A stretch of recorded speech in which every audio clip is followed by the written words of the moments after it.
Hello, friends. This is Dave Hurwitz, executive editor at ClassicsToday.com, here with Ripe. And I mean ripe. And I mean bursting with ripeness for Reissue.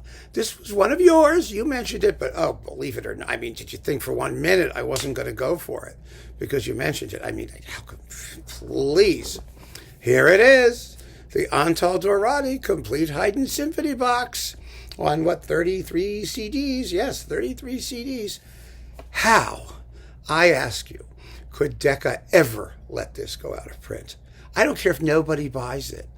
They should have a warehouse full of them in case there's an alien invasion and they need to pass them out to, other citizens of the universe to show that at least at one point in our lives, we did actually evolve civilization.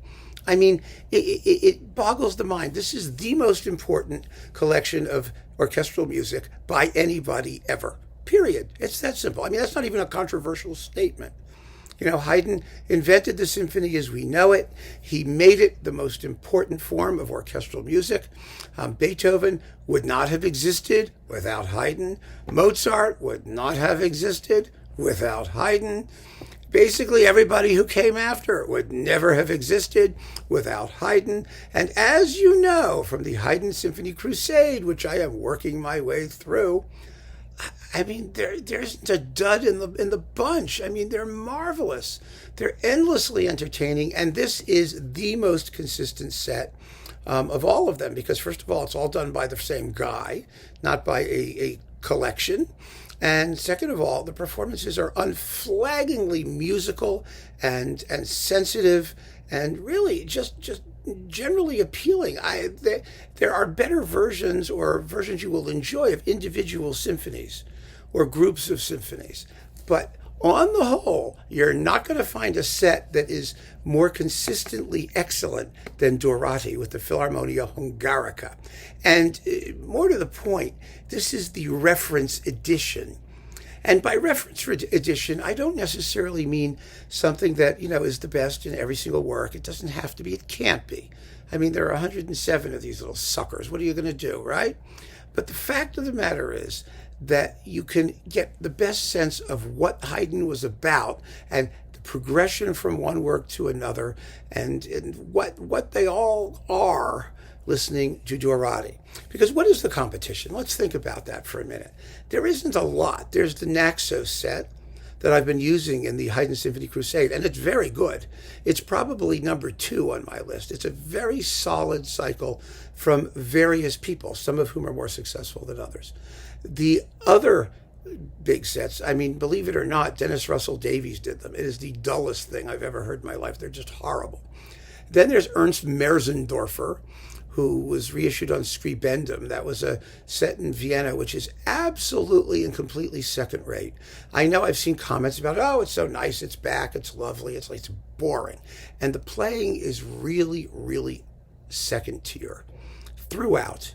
It doesn't mean it doesn't have some good performances. Of course it does. But in general, it's not very exciting. And the recording, as it exists now, is taken from LPs, and the sound is a little muted and uninteresting. So, it's not terrible. It's nice. It's there. That's about all I can say for it. Then there is the Fischer on Nimbus. And that had wonderful things, but it's terminally wounded by dreadful performances of the London Symphonies, the last 12, which are, of course, the apex of the whole deal. And those were recorded in the most cavernous. Nimbus had this period when it was doing what it called, ambisonic, apoplectic something. It was just big and blowsy and echoey, and they're just dreadful. And then the others have their hits and their misses. And Fischer is best when he doesn't have ideas. And I don't mean that in a pejorative sense, although it may sound that I do.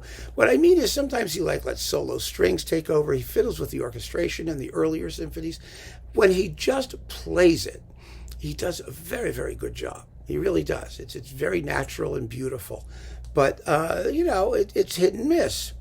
And then we have to talk about the one that really pissed me off, which is the period instrument one on Loiseau-Lyre/Decca. Doubtless why this was retired. Not because there's anything wrong with period instruments, but because there's something wrong with Hogwood's period instruments.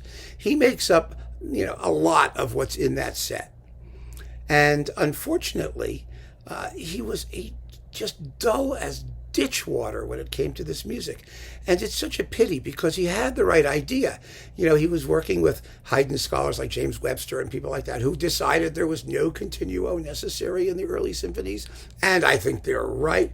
But if that's true, then why on earth would you play them as scruffily and thinly and miniaturized as possible? You should make them sound rich and full and like a continuo is unnecessary, not like, oh God, something's missing. And that's Hogwood, and that's just such a shame.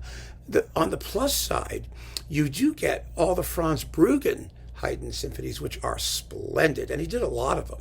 From the Sturm und Drang period up, he did all the Londons, he did all the Paris symphonies, he did a bunch of all the other ones in between, and they're pretty splendid. They're really overall the best period Haydn out there. And then there are two more cycles coming. There's the Thomas Fye, which has now been taken over by somebody else. We don't need to go into that, but it's on Hensler. It looks like they're going to finish it.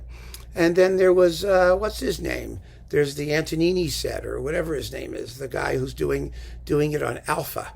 Some of which have been very good and some of which have not been. Big surprise.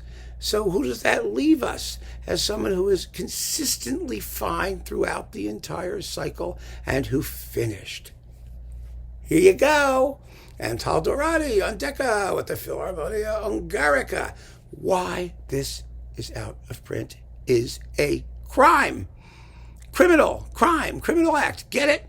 They should always be available, and they should be promoted and sold as the reference edition of Haydn symphonies. Look, they won a Grand Prix du Disque. I mean, what more can you ask for? This is it. Come on, Decca. I mean, you've already pissed me off about the Schmidt-Isserstedt Beethoven cycle being out of print, but this is the big leagues. This is serious stuff. So stop dicking around with your catalog and make sure that the good stuff, the important stuff, the meaningful stuff remains available forever. Are we clear? Thank you. Keep on listening, friends. Take care.